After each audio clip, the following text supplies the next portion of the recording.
Well, hey there, everyone. It's your good friend Eric. It's episode number 51 of the Leading Edge podcast. This one is called Scary versus Dangerous. In a minute, I'm going to tell you the story that inspired me to make this podcast for you. In the meantime, I'll just say I hope you are doing amazing. I hope you're doing fantastic. I hope you're not doing anything dangerous. And I hope you're happy, healthy, and safe. And I so appreciate you, as always, engaging with this podcast. It means the world to me. Okay, scary versus dangerous. Here's the thing. The thing is, our brains often confuse those two things. And really what I mean by that is our brains often think that those two things are the same. They think that scary and dangerous are the same thing, but they are not the same thing. Again, in a minute, I'll tell you the story that really makes this point.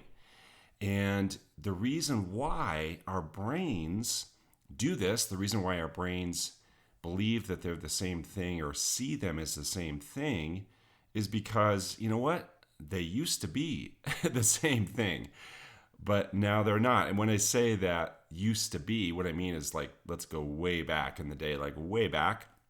Take it way on back to like caveman days, where they really were the same thing. Where, like, think about the things that us back in caveman days faced. So we faced things like saber-toothed tigers. And, you know, back then, a saber-toothed tiger, and I guess today that would be the case too, but back then for us, a saber-toothed tiger was both scary and dangerous, right? So the things out in the world outside of the cave, you know, anything that was scary outside of the cave was probably also dangerous, you know, because there was so much chance for physical harm. So our brains got wired up to see the world in that way, where anything that was scary is also dangerous. Now let's compare a saber-toothed tiger to public speaking. All right? Is public speaking scary?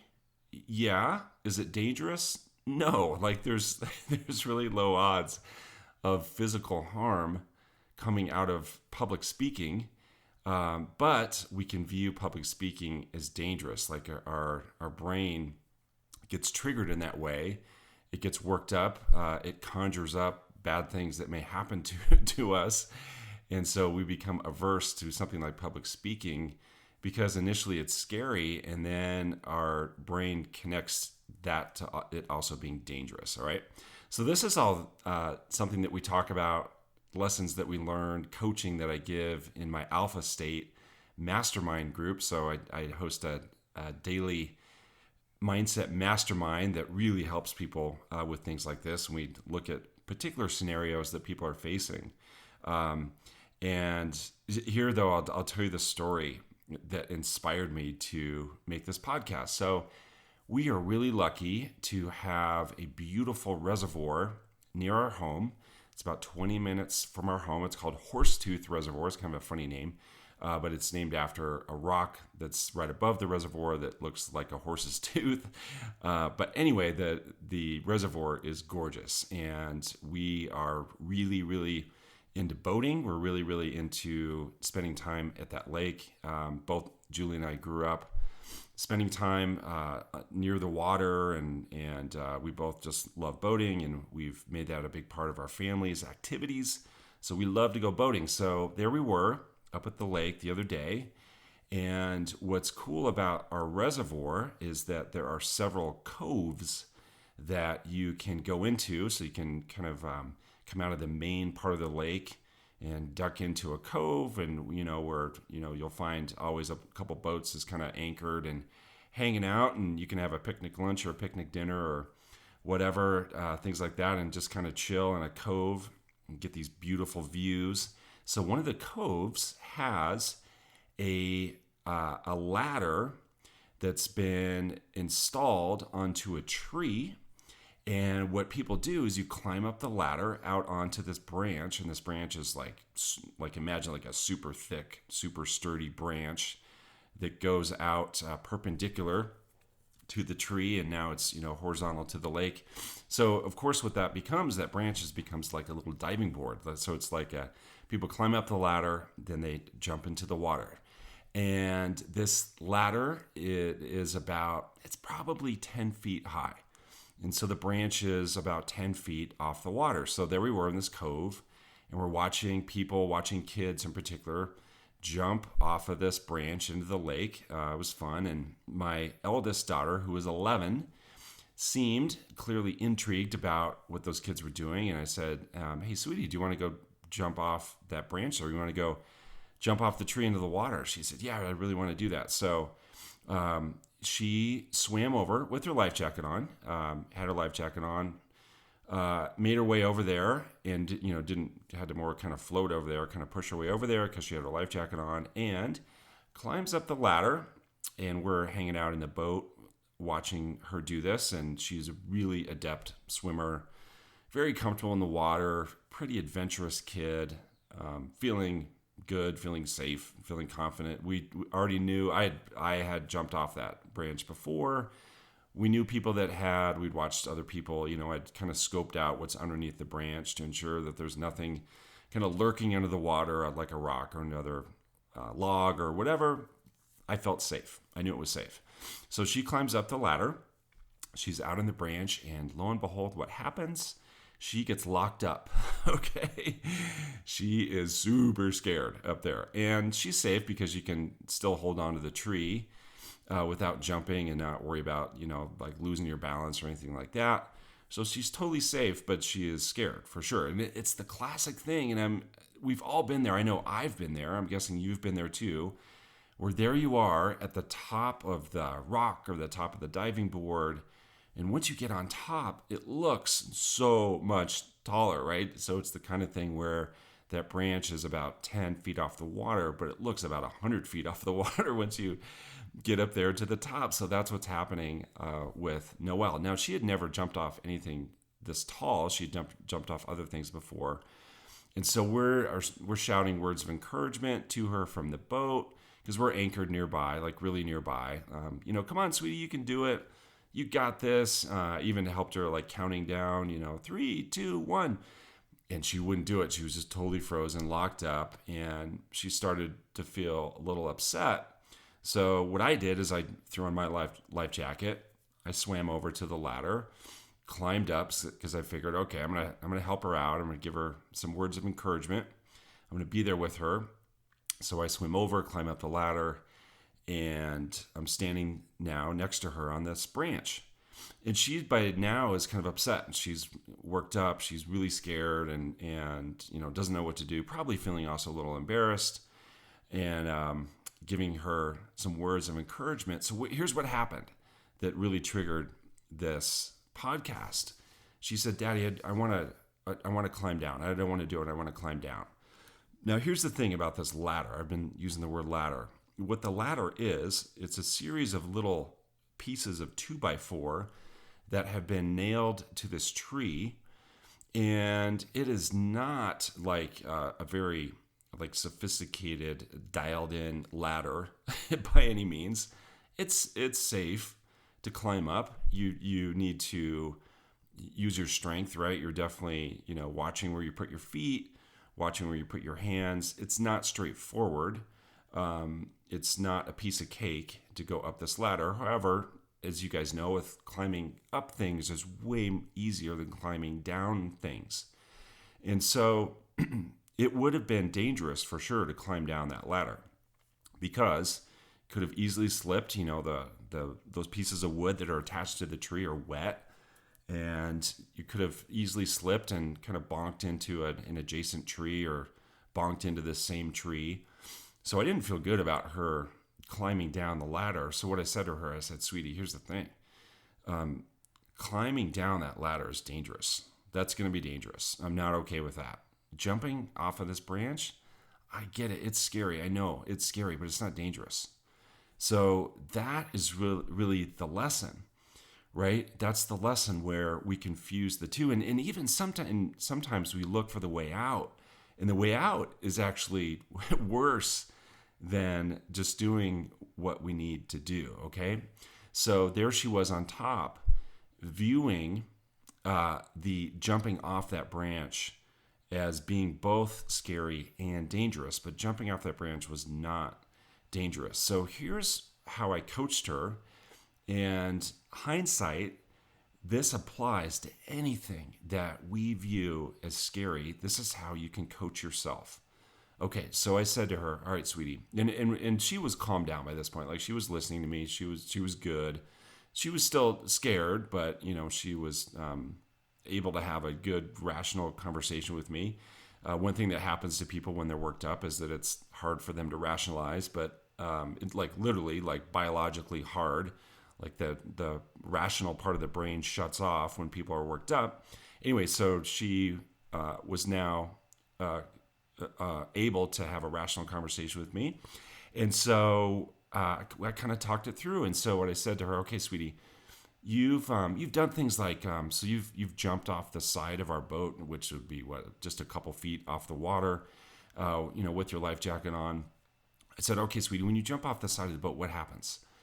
Tell me what happens." She says, "Well, I jump off and there's a splash and I see bubbles and then I pop back to the top because I'm wearing my life jacket." Cool.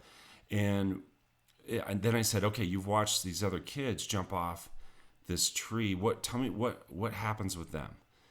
Tell me what do you see when they do that?" And so she said, "Well, I watch them jump off and there's a splash and then they pop back up." And I said, "So what do you think? What do you think's going to happen, sweetie? Let's walk me through what's going to happen when you jump." And that was harder for her to come to. Like, now she's imagining actually doing it. Took her a little time. Like, she didn't like go there immediately or go there like super willingly. She wasn't like excited to talk about this necessarily, but she did realize, and she did say, "Well, I'm gonna jump and I'm gonna be underwater, I'm gonna see some bubbles and I'm gonna pop back up." I said, yeah, just like those other times. So what I had to help her with is understanding what's going to happen.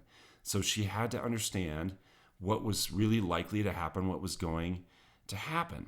And so what works us up about being afraid and how it can feel dangerous is when we get really worked up about the unknown and we decide that we're not sure about what's going to happen. And the fact that we're so unsure about what's going to happen, that's what's triggering all of this fear and all of this seemingly dangerous things that may happen because we have decided that we're not sure what's going to happen. So if you're going to do something that feels scary, it's so important for you to realize and understand and walk through what's really likely to happen. So, by the way, she jumped and she was good. And she was great, and she popped back up out of the water with this huge smile on her face and so proud of herself and so relieved. And then then I had to jump, and I'll admit it felt a little scary. I had to give myself the same coaching that I gave my daughter. So everything was fine. So let's go back to the public speaking example. All right, so public speaking is something that people get really worked up about, right? They get really scared about. They're really, really afraid to do that. They want no part of doing it. And let's pretend that you are given the task of doing a presentation in front of a group of people, and you're getting worked up and it feels scary, and you may be just like my daughter Noelle on that branch, like all of a sudden connecting danger to this and allowing that belief of danger really lock you up and really affect how you're going to do. And it's affecting your mood. It's like literally affecting the chemistry in your body. And it's really difficult to do a great job when you have those kind of chemicals pulsing through your veins. So we have to get in control. We have to take charge. And this is something, again, that we talk about in my Mindset Mastermind about how to get in control, how to take charge. But it's really important in that moment for you to say, okay, let's really think about, let's look at what's going to happen. Like what is likely to happen? How's this going to go? Well, I'm going to be on stage, or I'm going to be on the Zoom call, and I'll be giving a presentation that I put a lot of work into, that I'm really competent at. I know this content really well. I'm someone who is an expert in this kind of a thing. I know what I'm talking about, and I'm going to share this information, and people are going to learn, right? So that's really what's going to happen. So you have to turn off the part of you that's getting worked up and trigger the rational part of your brain and to think through what's going to happen. As I was preparing for this podcast, I was thinking about public speaking versus driving our car, right? So think about danger in each of those scenarios. How much danger is involved in public speaking versus how much danger is involved in driving your car?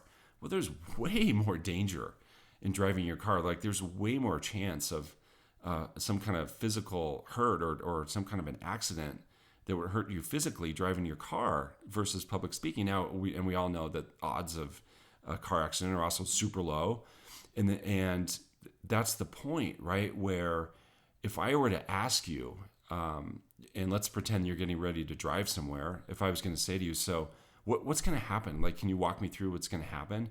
You'd put a funny look in your face and be like, what are you talking about?